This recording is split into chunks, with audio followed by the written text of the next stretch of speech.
CMR shopping mall biggest festive ధమాకా గంటకు బహుమతులు గెలుచుకోండి. నమస్తే, నేను విజయ్. హర్యానా అదేవిధంగా జమ్మూ కాశ్మీర్ అసెంబ్లీ ఎలక్షన్స్లో మిశ్రమ ఫలితాలు వచ్చాయి. ముఖ్యంగా హర్యానాలో బీజేపీ దాదాపుగా హ్యాట్రిక్ సాధించినట్టే స్పష్టమైనటువంటి ఆధిక్యతతో అలాగే మెజారిటీకి అవసరమైనటువంటి సంఖ్యను సాధించింది. మరోవైపు జమ్మూ కాశ్మీర్లో నేషనల్ కాన్ఫరెన్స్ అలాగే కాంగ్రెస్ కూటమి మంచి మెజారిటీతో అధికారంలోకి రాబోతుంది. దీనిపై విశ్లేషణ చేయడానికి మనతో పాటు ఉన్నారు Suman TV news chief editor Keshav గారు. కేశవ్ గారు నమస్తే. నమస్తే. ఈ ఫలితాల సరళిని చూస్తే ఏమనిపిస్తుంది? అంటే ముఖ్యంగా జాతీయ రాజకీయాలపై ఏమన్నా ప్రభావం చూపే అవకాశం ఉంది? అంటే ఖచ్చితంగా ఒక ట్రెండ్కి ఇది కొనసాగింపుగా కనిపిస్తుందని మనం చూడాల్సి ఉంటుంది. ఎందుకంటే ఫస్ట్ ఆఫ్ ఆల్ మొత్తం అసలు ఈ ఎగ్జిట్ పోల్స్ ఏవైతే ఇచ్చారో, సర్వేలు ఏవైతే ఇచ్చారో అవన్నీ రాంగ్. ఈ జడ్జిమెంట్లో కంప్లీట్ రివర్స్ వచ్చింది. ఎందుకంటే జమ్మూ అండ్ కాశ్మీర్లో బీజేపీకి ఎక్కువ ఎడ్జ్ వస్తుంది అనేటువంటిది అందరూ చెప్పారు, బట్ రివర్స్ ఉంది అక్కడ. అలానే హర్యానా కాంగ్రెస్ పక్కగా గెలుస్తుంది, 2 సార్లు యాంటీ ఇన్కంబెన్సీ ఉంటుంది కాబట్టి ఖచ్చితంగా 3వసారి అవకాశం లేదని చెప్పారు. బట్ అక్కడ రివర్స్ వచ్చింది. లాస్ట్ టైం కంటే ఇప్పుడు బలం పెంచుకుంది బీజేపీ. సో అంటే ఈ పల్స్ మొత్తం కూడా రాంగ్ పల్సెస్ అని చెప్పని తేలిపోయింది. బీజేపీకి ఉత్సాహం నింపేటువంటి రిజల్ట్ కింద దీన్ని మనం చూడాలి. కాంగ్రెస్ పార్టీకి ఐఎన్డి అలయన్స్కి ఒక గుణపాఠం చెప్పేటువంటి రిజల్ట్గా చూడాలి. ఎందుకంటే ఎక్కడైతే కలిసి పోటీ చేశారో అక్కడ కాంగ్రెస్ కూటమికి విజయం వచ్చింది. జమ్మూ కాశ్మీర్లో కలుపుకునే పీడీపీ కొంత సహాయ నిరాకరణ చేసినా కానీ నేషనల్ కాన్ఫరెన్స్ పార్టీ అక్కడ కొద్దిగా ప్రభావం ఎక్కువ ఉన్నటువంటి పార్టీ కాబట్టి అక్కడ రిజల్ట్ కనబడింది, ఈ 2 పార్టీలు కలిసి వెళ్ళడం వలన. హర్యానాలో ఆమ్ ఆద్మీ పార్టీ ఏదో మళ్ళీ అధికారంలోకి వచ్చేస్తున్నాం అన్నంత రేంజ్లో హడావిడి చేయడం అనేది ఇంకా హర్యానానే అని చెప్పి అది కూటమి కొంప ముంచింది. ఎందుకంటే ఐఎన్డి అలయన్స్కి దెబ్బ కొట్టడానికి కారణం ఆ చీలిక అనేది. ప్లస్ కూటమి కొంప ముంచింది అనడానికి కూడా ఆమ్ ఆద్మీ పార్టీకి ఎక్కడా కూడా బలమైనటువంటి ఓట్ షేర్ రాలా. ఇంకా చెప్పాలంటే దాదాపు 60% కాన్స్టిట్యున్సీస్లో 4, 5, 6 స్థానాలకు పరిమితం అయిపోయింది ఆమ్ ఆద్మీ పార్టీ. కాబట్టి ఇప్పుడు ఢిల్లీ రిజల్ట్ పైన, ఢిల్లీ రేపు జరగబోయేటువంటి ఎలక్షన్స్ పైన కూడా దీని ప్రభావం ఉంటుందని మనం చాలా క్లియర్గా చెప్పొచ్చు. బీజేపీకి ఖచ్చితంగా ఇది బూస్ట్ ఇచ్చే రిజల్ట్. హర్యానాలో అధికారాన్ని నిలబెట్టుకున్నారు. జమ్మూ కాశ్మీర్లో మరీ ఘోర పరాభవం ఏమీ కాదు, కానీ ఆఫ్టర్ ఈ 370 ఆర్టికల్ని రిమూవ్ చేసిన తర్వాత, కేంద్రపాలిత ప్రాంతంగా మార్చిన తర్వాత అయినా కానీ జమ్మూలో మాత్రం చాలా పట్టు ఉంది బీజేపీకి అనేది ఇంకోసారి ప్రూవ్ అయింది. అంటే సింగిల్గా పోటీ చేసినా కూడా దాదాపు 27 సీట్లు వచ్చినాయి. బహుశా కౌంటింగ్ కంప్లీట్ అయ్యేసరికి 29, 30 దగ్గర ల్యాండ్ అయినా ఆశ్చర్యపోవాల్సిన అవసరం లేదు. ఎందుకంటే ఒక 3-4 సీట్లలో ఒక రౌండ్ వీళ్ళు లీడ్ వస్తే ఒక రౌండ్ వాళ్ళు లీడ్ వస్తున్నటువంటి పరిస్థితి ఉంది. కాబట్టి అక్కడ ఉండే ఓట్ వాల్యూమ్ కూడా చాలా తక్కువ ఉంటుంది. సో ఆ మ్యాక్సిమం ఆ గ్రిప్ అనేది 27 నుంచి 29 మధ్యలో సెటిల్ అయ్యేటువంటి అవకాశం బీజేపీకి కనిపిస్తుంది. వన్ సైడెడ్గా చూస్తే కనుక national conference plus Congress party గెలవడానికి అయితే అక్కడ అంటే అధికారాన్ని ఫామ్ చేయడానికి, గవర్నమెంట్ను ఫామ్ చేయడానికి కావాల్సినటువంటి మెజారిటీ క్లియర్గా కనిపిస్తుంది. హర్యానాలో కూడా బీజేపీకి సింగిల్ పార్టీగానే బీజేపీ ఒక బలమైనటువంటి ముద్ర అక్కడ నమోదు చేసింది, అది కూడా క్లియర్గా కనిపిస్తుంది. కాబట్టి రిజల్ట్ మిశ్రమం కాదు, కానీ ఎటు సైడ్ రావాల్సిన రిజల్ట్ అటు సైడ్ వచ్చేసింది. బీజేపీకి ఇదేదో ఒక డౌన్ఫాల్కి ప్రారంభం అనేటువంటి అభిప్రాయం. ఇక్కడ నుంచి మళ్ళీ బీజేపీ ఒక్కొక్క రాష్ట్రాన్ని కోల్పోతూ వస్తుంది. ఎందుకంటే నెక్స్ట్ అంతా సిరీస్ మళ్ళీ ఉన్నాయి ఎలక్షన్స్. మనం మొన్న కంబైన్డ్ ఎలక్షన్స్, నేషనల్ ఎలక్షన్స్తో పాటు ఒరిస్సాను, ఆంధ్రప్రదేశ్ ఇట్లా ఈ 2 రాష్ట్రాల్లో ఎలక్షన్స్ జరిగినాయి. ఇంకో 2 రాష్ట్రాలు జరిగినాయి, మిజోరాం కానీ, అవన్నీ చిన్న రాష్ట్రాలు కాబట్టి పెద్ద కన్సిడర్ అవ్వాలి. కానీ ఈ 2 రాష్ట్రాలు చాలా ముఖ్యమైన. ఈ 2 చోట్ల కూడా ఎన్డీఏ అధికారంలోకి వచ్చింది. అంటే అక్కడ బీజేపీ ఒరిస్సాలో వచ్చింది, ఆంధ్రాలో ఎన్డీఏ కూటమి అధికారంలోకి వచ్చింది. ఇప్పుడు ఈ రెండింటిలో హర్యానా పెద్ద రాష్ట్రం, హర్యానాలో ఎన్డీఏ మళ్ళీ అధికారం, అంటే బీజేపీ అధికారంలోకి వచ్చింది. రేపు ఢిల్లీ ఉంది, మళ్ళీ మేబీ 25 జూన్, 25 జనవరి, ఫిబ్రవరి కల్లా కొత్త గవర్నమెంట్ ఫామ్ అయ్యేటువంటి పరిస్థితి, అక్కడ ఎలక్షన్స్ జరిగేటువంటి దీనికి సంకేతాలు క్లియర్గా ఉన్నాయి. ఆ తర్వాత మహారాష్ట్ర ఎలక్షన్స్ ఉన్నాయి, పెద్ద రాష్ట్రాలకు కూడా ఎలక్షన్స్ వస్తున్నాయి. కాబట్టి ఒకవేళ ఇక్కడ కనుక ఘోర పరాభవం జరిగితే బీజేపీ కోలుకోవడానికి కొద్దిగా ఇబ్బంది పడే అవకాశం ఉంటుంది. కాబట్టి ఇప్పుడు ఇది బీజేపీకి ఉత్తేజం నింపేటువంటి రిజల్ట్గా మనం చూడాల్సి ఉంటుంది. అలయన్స్ కంటే కూడా, అంటే ఐఎన్డీ అలయన్స్ కంటే కూడా బీజేపీలో ఉత్సాహం నింపేటువంటి రిజల్ట్గా కనిపిస్తుంది. So Delhi liquor scam effect ఏమైనా పడింది అనుకోవచ్చా హర్యానా ఎన్నికల మీద? ఖచ్చితంగా హర్యానా ఎలక్షన్స్ పైన పడింది. ఒకసారి మనం టాలీ కనుక చూస్తే ఇప్పుడు ఎలక్షన్ కమిషన్ ఆఫ్ ఇండియా ఇస్తున్నటువంటి డేటా ప్రకారం ఇది కూడా లాస్ట్ ఫామ్ 20 అనౌన్స్ చేసిన తర్వాత ఫైనల్ రిజల్ట్స్ ఉంటాయి. కానీ మోస్ట్లీ ఇందులో పెద్ద చేంజెస్ ఉండకపోవచ్చు. ఈ రిజల్ట్స్ ప్రకారం చూస్తే అన్ని పార్టీలు కూడా పోయినాయి లిస్ట్లో. ఎలక్షన్ కమిషన్ కూడా ఒక్కొక్కటి ఆ తీసేసింది, ఆ ఇమేజెస్ కూడా తీసేసింది. ఇంతకు ముందర వరకు బీఎస్పీ పార్టీలన్నీ కూడా కనిపించినాయి. ఇప్పుడు చివరి రౌండ్స్కి వచ్చేసినాయి కాబట్టి లీడ్ కానీ చాలా స్పష్టంగా పోటీ కానీ రెండింటి మధ్య నడుస్తుంది. బీజేపీ వర్సెస్ కాంగ్రెస్ ఈ రెండింటి మధ్య నడుస్తుంది. ఆమ్ ఆద్మీ పార్టీ ఇక్కడ వేరుగా పోటీ చేసింది కాబట్టి కూటమిలో కలపడానికి అవకాశం ఉంది. బీఎస్పీ వేరుగా పోటీ చేసింది.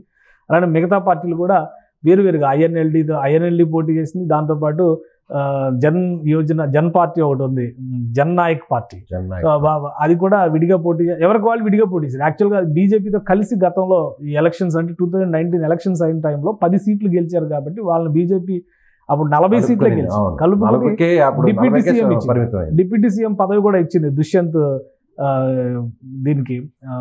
దుష్యంత్ చౌతాలాకి. బట్ ఆయన తర్వాత వచ్చినటువంటి డిఫరెన్సెస్లో దూరం జరిగాడు. బీజేపీ విషయంలో ముఖ్యంగా రైతు చట్టాల ఎఫెక్ట్ అక్కడ ఎక్కువగా ఉంటుందనేటువంటి భావన ఉండడం, వీళ్ళంతా ఎవరికి వాళ్ళు రైతు ఉద్ధరణ అనేటువంటి లక్ష్యంతో విడివిడిగా పోటీ చేయడం అది జరిగింది. సో ఇప్పుడున్న రిజల్ట్స్లో ఫైనల్గా మనం ఒకసారి చూస్తే భారతీయ జనతా పార్టీ 31 చోట్ల గెలుపొందింది. ఆల్రెడీ విక్టరీ ఈజ్ అనౌన్స్డ్, గెలుపు డిక్లేర్ చేసింది. లీడింగ్ 18 చోట్ల, మొత్తం కలిపితే 49 చోట్ల భారతీయ జనతా పార్టీ కనిపిస్తుంది.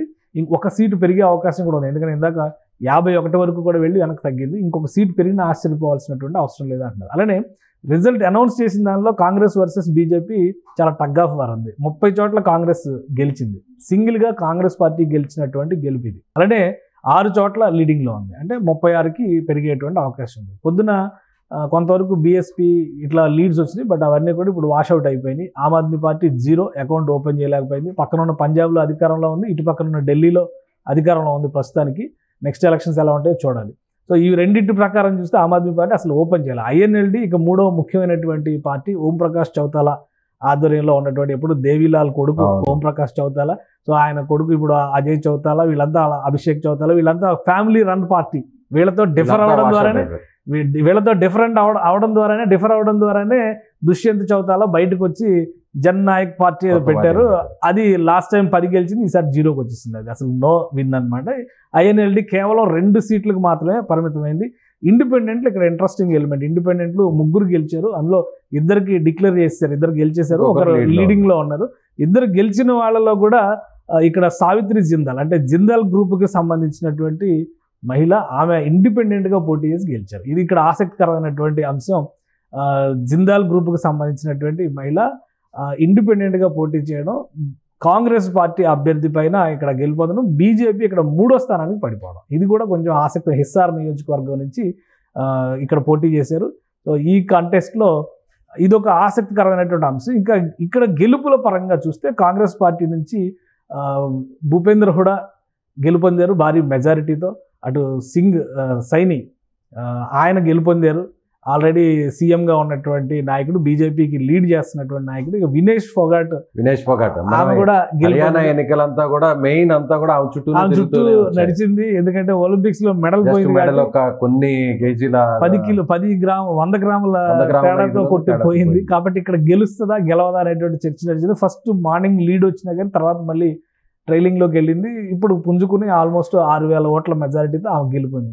సో మేజర్గా మనకి ఉన్నటువంటి ఇంట్రెస్ట్ ప్రకారం చెప్పుకోవాల్సినటువంటి అంశాలు అయితే కనిపిస్తున్నాయి. వినేష్ ఫోగాట్ ఒక్కసారిగా కాంగ్రెస్ పార్టీలో చేరడం వల్ల కాంగ్రెస్ పార్టీ ఇంకా గెలిచేస్తుంది, బీజేపీ మీద ఉన్నటువంటి వ్యతిరేకతని బాగా ప్రచారంలో తీసుకొచ్చింది అనేటువంటి ప్రచారం నడిచింది.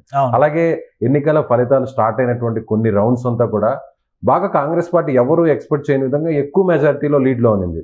కానీ ఒక్కసారిగా అటు బొమ్మ ఇటు తిరిగిపడినట్టుగా. ఒకటి ఎప్పుడు కూడా ఎలక్షన్స్ లో ఫస్ట్ వచ్చేటువంటి ట్రెండ్స్ పోస్టల్ బ్యాలెట్ నుంచి తీస్తాం. పోస్టల్ బ్యాలెట్ నుంచి తీసినప్పుడు అది ఆటోమేటిక్ గా యాంటీ ఇన్కంబెన్సీ, గవర్నమెంట్ కి వ్యతిరేకంగా ఉండడానికి ఎక్కువ అవకాశాలు ఉంటాయి ఎక్కడైనా. కాబట్టి అక్కడ 2 సార్లు బీజేపీ అధికారంలో ఉన్నటువంటి నేపథ్యం, గతంలో ఖట్టర్ ప్రభుత్వానికి చాలా వరకు వ్యతిరేకత వస్తున్నటువంటి విషయాన్ని గమనించింది. కాబట్టి ఏడాది క్రితం ఆల్మోస్ట్ ఒక 1 year కంప్లీట్ అవుతుంది. ఇప్పుడు ప్రభుత్వం అదే సీఎంని మార్చి ఖట్టర్ని మార్చేసి ఇప్పుడు సైనికి అప్పగించి ఆల్మోస్ట్ ఒక 1 year అవుతుంది. ఈ 1 yearలో ఈ యాంటీ ఇన్కంబెన్సీని చాలా వరకు తగ్గించుకోగలిగింది భారతీయ జనతా పార్టీ అనేది రిజల్ట్ని బట్టి మనం అర్థం చేసుకోవాల్సి ఉంటుంది. ఇక వినేష్ ఫోగాట్ విషయంలో ఏంటంటే దేశవ్యాప్తంగా ఒక సింపతి ఉంది. ఆమె ఓడిపోవడం అనేదే కాకుండా అక్కడ జరుగుతున్నటువంటి రెజ్లింగ్ ఫెడరేషన్లో జరుగుతున్నటువంటి దారుణాలకు సంబంధించి వాళ్ళు తిరుగుబాటు చేసిన విధానం, ఆ విషయంలో అంతకంటే దుర్మార్గంగా ఇంకా ఉదాసీనంగా చెప్పాలంటే ప్రధానమంత్రి వ్యవహరించినటువంటి శైలి, కేంద్ర ప్రభుత్వం వ్యవహరించినటువంటి శైలి పైన దేశ ప్రజల మొత్తం కూడా ఒక రకమైనటువంటి నిరసనతో ఉన్నారు. ఏ బ్రిడ్జ్ మోహన్ మీద అయితే వాళ్ళు ఆరోపణ చేస్తున్నారో అతన్ని పార్టీ నుంచి సస్పెండ్ చేయకపోవడం, అతని కొడుకు టికెట్ అతని క్లోజ్గా ఉన్నటువంటి వ్యక్తికి మళ్ళీ అసోసియేషన్ అప్పగించడం, ఈ దరిద్రాలన్నీ చూసినాక జనం అందరూ కూడా చీ కొడతారని అనుకున్నారు. బట్ లోకల్గా పాలిటిక్స్ ఎలా నడుస్తుంది హర్యానాలో, అది ఇంపార్టెంట్. ఇక్కడ అందరూ ఏమనుకున్నారంటే హర్యానా ఢిల్లీకి చాలా దగ్గరగా ఉంటుంది కాబట్టి అందుకని ఆమ్ ఆద్మీ పార్టీ కూడా ఒక రాంగ్ స్టెప్ వేసింది. ఆ ప్రభావం ఇక్కడ కనిపిస్తుంది. రైతు చట్టాల విషయంలో తీవ్రమైనటువంటి వ్యతిరేకతని బీజేపీ ప్రభుత్వం ముఖ్యంగా నరేంద్ర మోడీ ఎదుర్కొన్నారు కాబట్టి నరేంద్ర మోడీని దృష్టిలో పెట్టుకుని ఓటింగ్ జరుగుతుందని అందరూ భావించారు. కానీ లోకల్గా ఉన్నటువంటి ఇష్యూస్, లోకల్ ఎజెండా ఆధారంగా ఓటింగ్ జరిగినట్టుగా రిజల్ట్ని బట్టి మనం అర్థం చేసుకోవాల్సి ఉంటుంది. అందుకనే హర్యానాలో బీజేపీకి కలిసి వచ్చింది ఆ ఎడ్జి, కావాల్సినటువంటి కంఫర్ట్. ఎందుకంటే లాస్ట్ టైం రిజల్ట్ కూడా మీరు ఒకసారి గమనించి చూస్తే లాస్ట్ టైం అంత వన్ సైడెడ్గా జరిగినటువంటి దీనిలో కూడా 40 సీట్లు మాత్రమే భారతీయ జనతా పార్టీ గెలుపొందగలిగింది. 31 సీట్లు కాంగ్రెస్ పార్టీ లాస్ట్ టైం కూడా గెలిచింది. అంటే ఇక్కడ మీరు ఇంకోటి అబ్జర్వ్ చేస్తే 2 పార్టీలకు కూడా ఓట్ పర్సంటేజ్ పెరిగింది. లాస్ట్ టైం పోల్ పర్సంటేజెస్ దానిలో ఇంక్రిమెంట్ ఉంది. కానీ సీట్ల విషయంలో Bharatiya Janata party last time 7 సీట్లు కోల్పోయింది. కాంగ్రెస్ 16 సీట్లు కలుపుకొని వచ్చింది. అలానే ఇక్కడ జననాయక్ జనతా పార్టీ, ఇది 10 సీట్లు అనూహ్యంగా గెలిచింది. జననాయక్ పార్టీ అనేది అక్కడ అడ్వాంటేజ్ వచ్చింది, కొత్తగా వచ్చింది 10 సీట్లు. ఆ చీలిక అనేది బహుశా భారతీయ జనతా పార్టీకి నష్టం చేకూర్చి ఉండొచ్చు. ఈసారి ఆ 10 ఇటు కలిసినట్టు ఉన్నాయి. ఎందుకంటే దుష్యంత్ చౌతాలా అండ్ వాళ్ళ బ్రదర్ ఇవన్నీ కూడా చాలా అక్కడ నెగిటివ్ వచ్చినటువంటి పరిస్థితి. ఉప ముఖ్యమంత్రి హోదా ఇచ్చినా కానీ ఆశించిన స్థాయిలో వాళ్ళు ఏం చేయలేకపోయారు అనేది. అలానే లాస్ట్ టైము ఐఎన్ఎల్డీకి 1 సీట్ ఉంది. అంటే ఈసారి 100% రిజల్ట్ వచ్చినట్టు, 1 సీటు పెరిగినట్టు కాబట్టి. అలానే హర్యానా లోక్హిత్ పార్టీ కనుమరుగైపోయింది. బహుజన్ సమాజ్ పార్టీ 0, ఇప్పుడు అంతే. అకాలీదళ్ 0. ఇండిపెండెంట్లు లాస్ట్ టైం 7 ఉన్నారు. ఈసారి ఇండిపెండెంట్లు 3 వచ్చేటువంటి అవకాశం ఉంది. కాబట్టి ఈ ఈక్వేషన్స్ ప్రకారం చూసినప్పుడు last time Jannayak Janata party అనేది ఒక కీలకమైనటువంటి పాత్రధారిగా ప్రభుత్వ ఏర్పాటులో వ్యవహరించింది. ఈసారి బీజేపీకి 1 సైడెడ్గా విక్టరీ వచ్చినట్టుగానే మనం చూడాల్సి ఉంటుంది. బీజేపీలో కీ పర్సనాలిటీస్ అందరూ కూడా గెలుపొందారు. అది ఇక్కడ ఇంపార్టెంట్. అయితే ఇక్కడ మీరు ఇంకొక విషయం గమనించాల్సింది ఏంటంటే బీజేపీలో కీ పర్సనాలిటీస్ గెలుపొందినా కానీ కాంగ్రెస్లో గెలుపొందినటువంటి కీ పర్సనాలిటీస్ పర్సంటేజ్ అంటే ఓటు మార్జిన్ చాలా ఎక్కువ వచ్చింది. బీజేపీలో సీఎం పోస్ట్లో ఉన్నటువంటి సైనికి వస్తున్నటువంటి మెజారిటీ కూడా తక్కువ ఉంది. కానీ భూపేంద్ర హుడాకు వచ్చినటువంటి మెజారిటీ 40,000 పైన ఉంది. సో వ్యక్తిగతంగా ఆయనకి ఇమేజ్ పెరిగింది అనుకో, వాళ్ళ ఇమేజ్ పెరిగింది. బట్ పార్టీ పరంగా కానీ ఎక్కడైతే ఈ కూటములు విడిపోవడం అనేది నెగిటివ్ అయి ఉండొచ్చు కాంగ్రెస్ పార్టీకి. ఒకవేళ ఆమ్ ఆద్మీ పార్టీ కూడా కలిసి వెళ్ళుంటే కనుక రిజల్ట్ ఇంకొంచెం అడ్వాంటేజ్గా ఉండేదేమో కాంగ్రెస్ పార్టీకి. అలా మనం అనుకొని ఉండాల్సి ఉంటుంది. ఇంకోటి ఈ సర్వేలు చేసిన వాళ్ళందరూ కూడా ఆ పల్స్ని ఎగ్జాక్ట్గా క్యాచ్ చేయడంలో కూడా కొంత విఫలమయ్యారు. సో 2 లెక్క ప్రకారం చూస్తే 2 రాష్ట్రాలు కాదు, జమ్మూ కాశ్మీర్ ఇప్పటికీ కేంద్రపాలిత ప్రాంతమే. ఇప్పుడు కొత్తగా అసెంబ్లీ ఫామ్ అయిన తర్వాత రాష్ట్ర ఏర్పాటుకు కావాల్సినటువంటి ప్రాసెస్ని బీజేపీ లేదా కేంద్రంలో ఉన్నటువంటి ప్రభుత్వం ఎంతవరకు ఇనిషియేట్ చేస్తుంది అనేది అందరూ ఆసక్తిగా చూస్తారు. హర్యానా ఒక ఫుల్ ఫ్లెడ్జ్డ్ స్టేట్. అంటే స్టేట్ మాత్రం బీజేపీ గెలిచింది, యూనియన్ టెరిటరీ కాంగ్రెస్ గెలిచింది.